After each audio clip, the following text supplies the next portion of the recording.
வணங்க மறுப்பதனால் சீட்டு போடலாம். அவனுடைய தலைவிதி எப்போது முடியும் என்பதை அவை தீர்மானிக்கும். அப்படியே ஆகட்டும். 12ஆம் மாதம் அகாஸ்வேருவின் ராஜ்யத்தில் இருக்கிற மொர்டெக்காயும் அவனது எல்லா ஜனங்களும் எல்லா யூதர்களும் அழிக்கப்படுவார்கள்.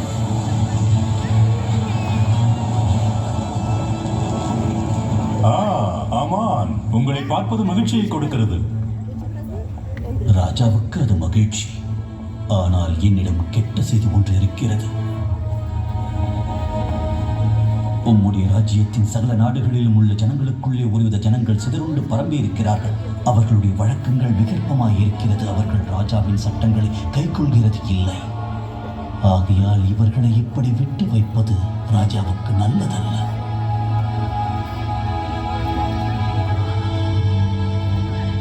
நான் என்ன செய்ய வேண்டும் என்கிறீர்கள்? அவர்களை அழிக்க வேண்டும் என்று எழுதி அனுப்ப வேண்டும். நான் உங்களை நம்புகிறேன். ஆமான், இந்த ஜனங்கள் ஆபத்தானவர்கள் என்றால் கட்டளை எழுதி முத்திரை இடப்பட வேண்டும்.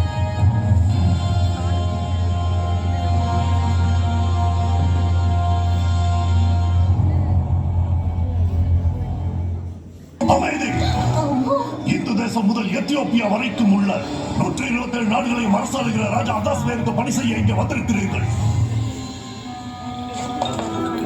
நீங்கள் என்னுடைய கட்டளையை ஏற்று சொன்னபடி செய்யுங்கள். அத்தாவு அப்பெண்ணை அந்த புறத்திற்கு அழைத்துச் செல்லும்.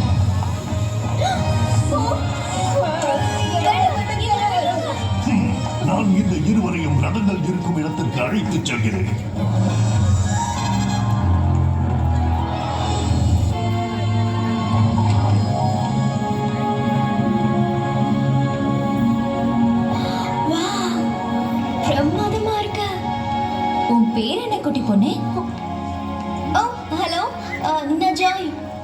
ராணி கூப்பிடும் பொழுது வணங்கு.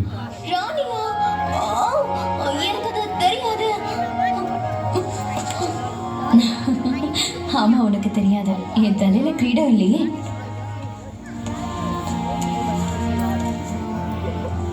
இதோ இப்போ நான் ராணி மாதிரி இருக்கேனா? ஆமா, நீங்க ரொம்ப அழகா இருக்கீங்க. ராஜாவோட வெறுப்புக்கு ஆளாக்குறதுக்கு முன்னாடி இந்த கிரீடம் ராணி வஸ்திக்கு சொந்தமா இருந்தது. உங்களுக்கு முன்னாடி ஒரு ராணி இருந்தாங்களா? இது இவளுக்கு தெரியலன்னா இவ தூர தேசத்துல இருந்து வந்திருக்கணும் இல்லையா? ஆமா, அது ரொம்ப தூர தேசம்தான். ராஜா அகாஸ்வேருக்கு ராணி வஸ்தி மேல மனஸ்தாபம் ஏற்பட்டப்போ அவளோட இடத்துக்கு வேறொருத்தரை தேட ஆரம்பிச்சாரு. நிறைய இளம் பெண்கள் அரண்மனைக்கு வரவழைக்கப்பட்டு அவர் மனசுக்கு பிடிச்சவங்க புதிய ராணியா இருப்பாங்க. ராஜாவுக்கு எல்லாரையும் விட உங்களை ரொம்ப பிடிச்சது இல்லையா?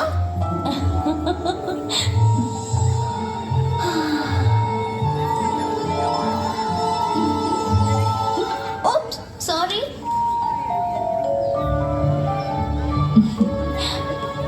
இது உனக்கு ரொம்ப அழகா இருக்கு.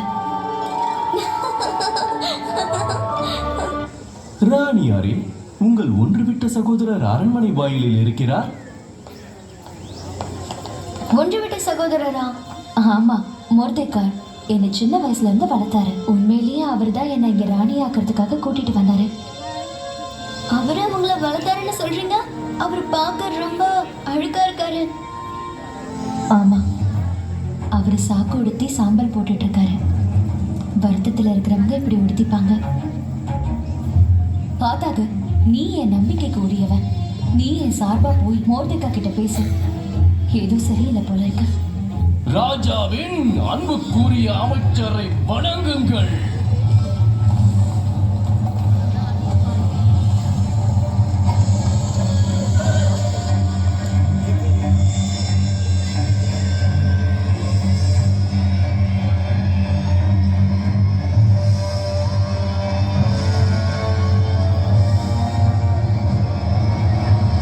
ஏன் மொர்தெக்காய் மட்டும் வணங்கல?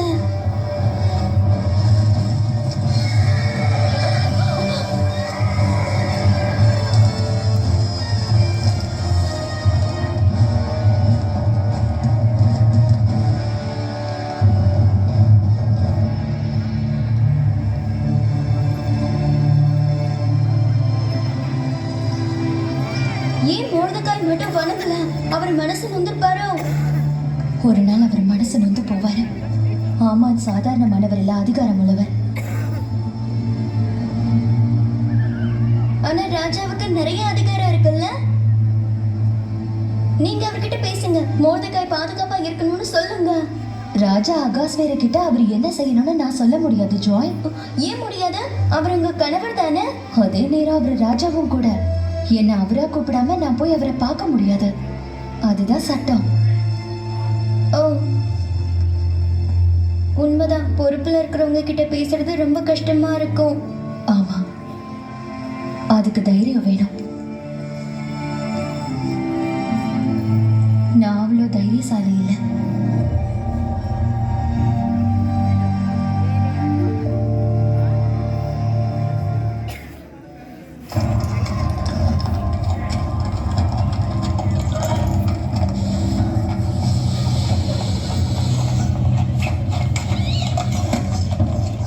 இன்னும் கூட மொர்தெகாய் உங்களை வணங்க மறுக்கிறான். ஆமான் கர்வம் பிடித்தவன். மோர்தெகாயை பற்றி நீ கவலைப்படாதே. விரைவில் அவன் இறக்கப் போகிறான். அவனும் அவனைப் போன்ற எல்லோரும். என் வீட்டின் முன்பு ஒரு தூக்கு மரம் அமைத்து அவன் இறக்கும் காட்சியை கண்டு கழிக்கப் போகிறேன். யாரு மொர்தெகாய்? அவர் நல்ல மனிதர். ஒரு முறை ராஜா உயிரை காப்பாற்றி இருக்கிறார்.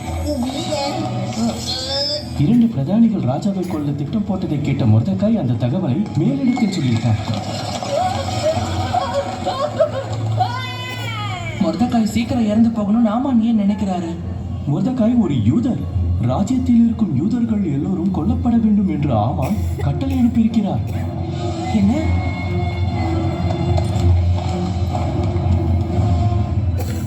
இந்த கட்டளையால தான் என் சகோதரர் வருத்தப்படுறாரா? ஆமான் கட்டளையை எழுதுனதா போய் சொல்லியிருக்கணும். இதை யாராவது ராஜா கிட்ட சொல்லணும். உங்கள் ஜனங்களுக்காக தாங்கள் பேச வேண்டும் என்று மொர்தெகாய் நினைக்கிறார். உங்க ஜனங்களா? ஆமா, என் சகோதரனை போல நானும் யூத குலத்தை சேர்ந்தவன். ஆனா ராஜா அகாஸ்வேருக்கு இது தெரியாது.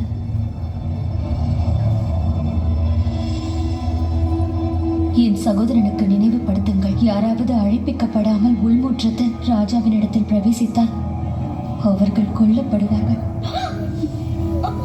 ராஜா பொற்செங்கோலை நீட்டினால் நுழைய அவர்கள் உயிர் பிழைக்க முடியாது.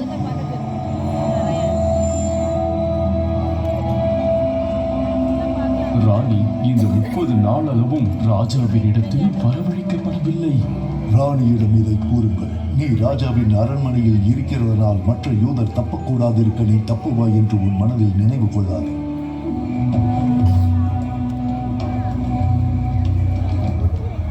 மொர்தெகாய் இதை சொல்லச் சொன்னார். நீ இந்த காலத்திலே மௌனமாய் இருந்தால் யூதருக்கு சகாயமும் ரட்சிப்பும் வேறொரு இடத்தில் இருந்து எழும்பும். அப்போது நீயும் உன் தகப்பன் குடும்பத்தாரும் அழிவீர்கள். மொர்தெகாய் இதையும் சொன்னார். நீ இப்படிப்பட்ட காலத்துக்கு உதவியாய் இருக்கும்படி உனக்கு ராஜமேன்மை கிடைத்திருக்கலாம் யாருக்கு தெரியும்.